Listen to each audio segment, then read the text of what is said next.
हे सगळं करत असताना सुद्धा 17व्या दिवशी आय लॉस्ट माय फादर. नाही, सिंपल हार्ट अटॅक होता.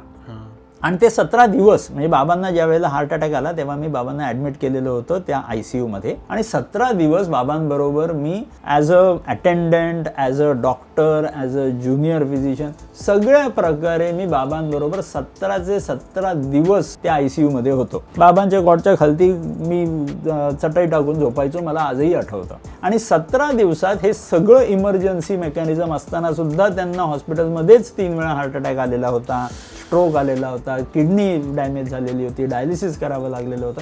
हे सगळं करत असताना सुद्धा 17व्या दिवशी आय लॉस्ट माय फादर. तेव्हा माझ्यासमोर 2 ऑप्शन्स होते. राग जो निर्माण झालेला होता तो वेंट आउट करायला हॉस्पिटल, डॉक्टर वगैरे सगळ्या सिस्टीमवरती राग काढू शकतो एक. दुसरं राग काढू शकतो त्या रोगावरती ज्याने माझ्या वडिलांची ही हालत केलेली होती. त्या दिवशी मी ठरवलं, मेरा लाईफ का मिशन मुझे मिल गया. आता मी त्या रोगाला नाही सोडणार. तिकडनं जो अभ्यास चालू झाला त्याचं नाव आहे माधव बाग. कारण का माझं पूर्ण नाव रोहित माधव साने.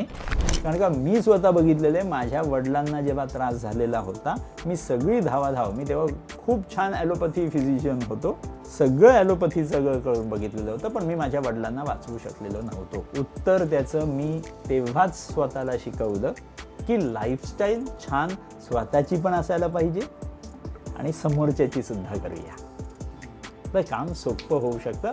कारण का हृदयरोग थांबवायला माधवबागचे 350 दवाखाने इनफ नाही पडू शकत. आज हृदयरोग इतक्या स्पीडने वाढतोय, त्या स्पीडला वाढवायला ईच व्यक्तीने माधवबाग बनलं आणि तो थॉट डोक्यात आणला की मी स्वतःला छान ठेवायला हवं, तर कोणी डॉक्टर लागणार नाही, कोणी माधवबाग लागणार. असं कसं तुमचा धंदा बंद होईल?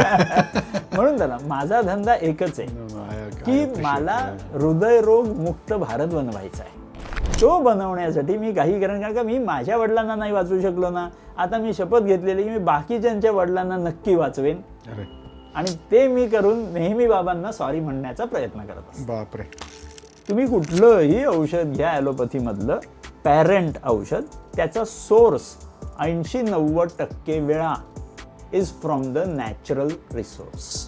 साहजिक आहे, निसर्गात नसतं येणार आहे. सो मी असं समजतो की आयुर्वेद हा ॲलोपॅथीचा बाप आहे, पॅरेंट आहे. आज ॲलोपॅथी हे विसरला आहे की माझे वडील कोण आहेत, ते उद्या परवा कधीतरी कळू शकते.